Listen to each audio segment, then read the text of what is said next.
and all, and welcome to episode 11 of Fact Friday. And today's episode I'm going to be focusing on the only Victorian market still around in Belfast, and that is St George's. So I'm going to transport you over there now.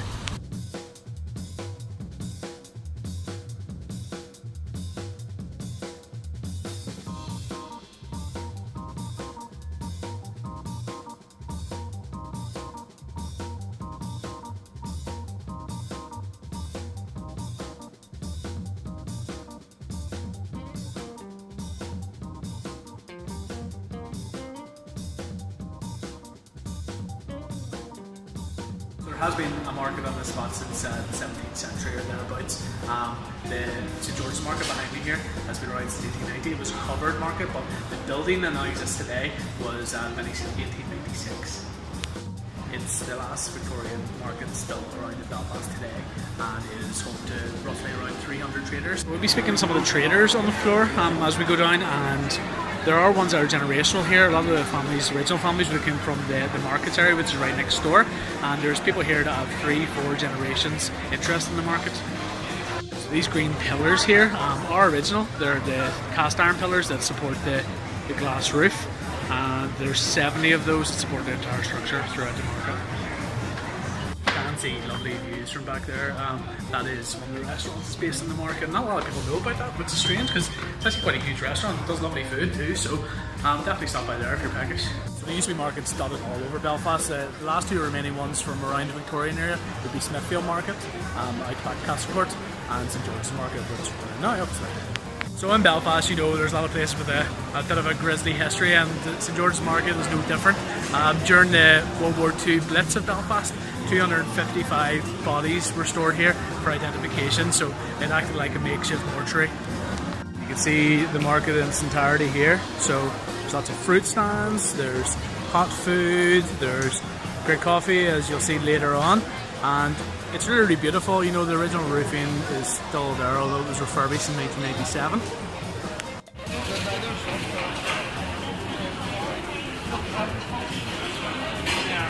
Of the market, I'm going to show you a few videos of the local traders. So obviously they're the integral part of it. There wouldn't be a market without them, and a lot of them have been here for generations and generations of family, and there's some amazing stories out there, and I'll try and get them covered. My name's Tracy. I'm part of the Tom and Ollie team at St George's Market in Belfast. We've been here since the refurbishment in '97. We are artisan producers of tapenades, hummus, pestos. Our production unit is in Brocade, and we trade at other events. This is our main market base.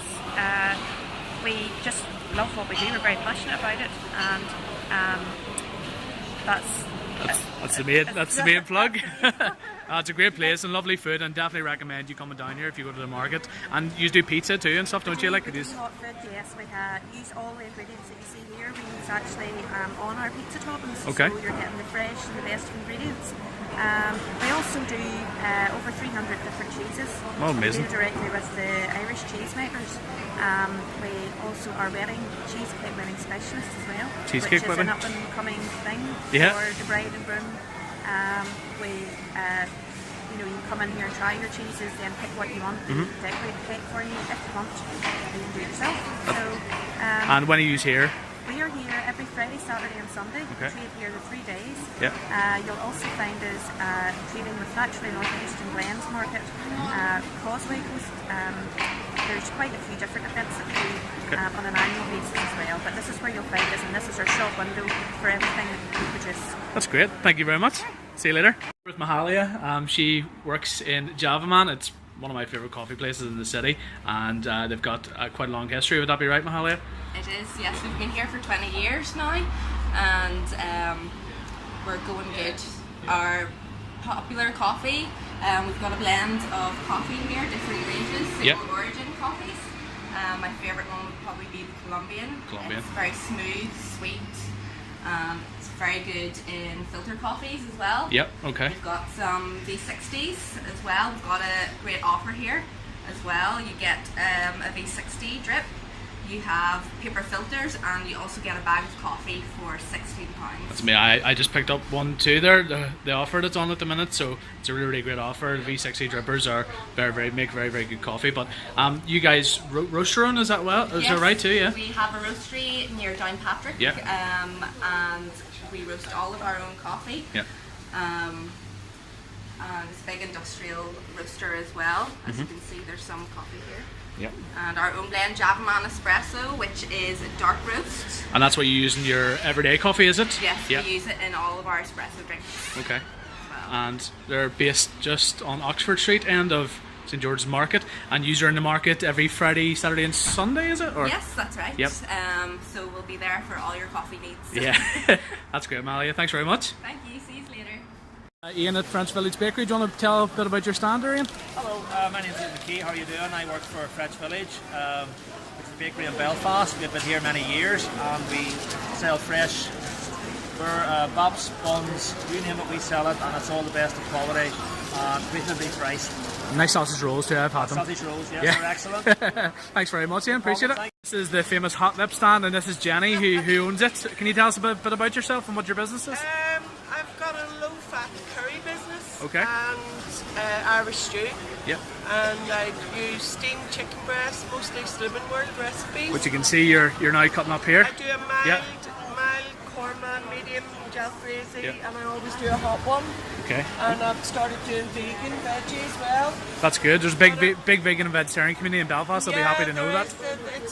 It is growing, but I call it the curry dash. The curry. And I offer a free curry with a code. The first one to run from their office at lunchtime wins a free curry. And where can you find that competition? On Twitter and Facebook. Twitter and Facebook. Hot Lips Curries and Hot Lips St George. And you've been here 10 years, is that correct?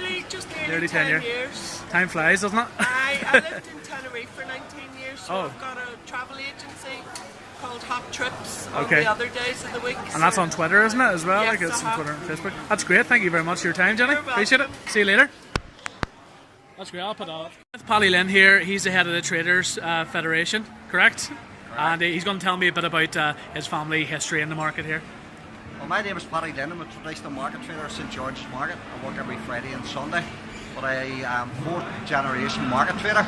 My mum's 71 years in St George's and the Belfast Flea Market across the way.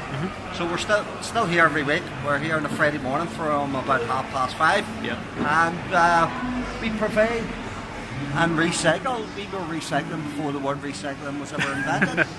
And we have old telephones, old postcards, old coins, old gramophones, just basic household stuff that you can't get anymore. Have you got the kitchen sink?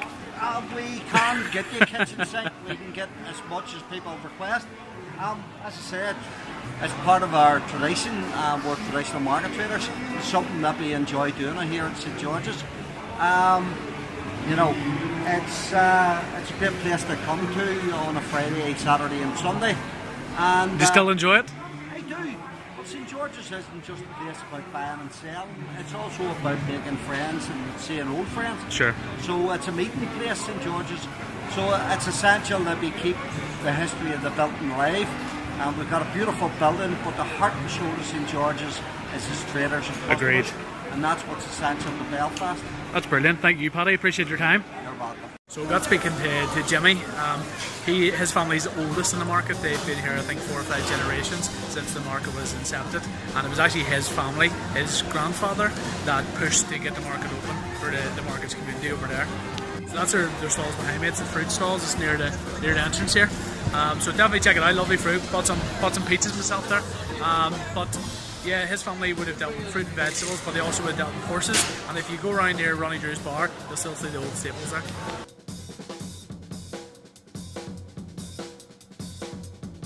As well as lots of food, drink and variety crafts, there is live music here every day as well, so you can see this here. Nice bit of ambience around the place. And crepes. This clock that you see up here, that's at the very back of the market, was actually part of the old maize market that used to be in Lanyon Place where I showed you earlier. That's where the BT Tower is, and they relocated it over here to save it.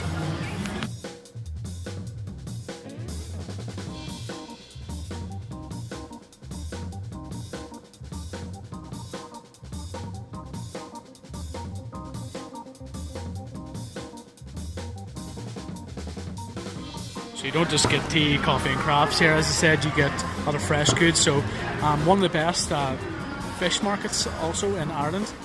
And you can see here lots of lovely fresh goods. If you like fish, that is, obviously. You go to the very, very back of the market. You can see this. This is an old shop from the 1930s. So that area around there, that was all where Lanyon Place is, where the BT Tower is. That is St George's Market. And beyond that is where Telephone House is. And that's on May Street. You're walking around inside the market, you might have noticed this before. This is Alec the Goose. This used to be a goose owned by one of the traders in the market in the 1920s. They used to just wander around and it used to apparently be like its own personality. It unfortunately got run over in the 1920s and they commemorated it with this. So that's Ronnie Drew's down there, that's a local bar. And if you look around here, that red gate, that's a yard owned by Jimmy Earlier's family. That used to store their horses that they used to sell. It's not used for that anymore, but they still own a lot and they do sell some horses outside the city.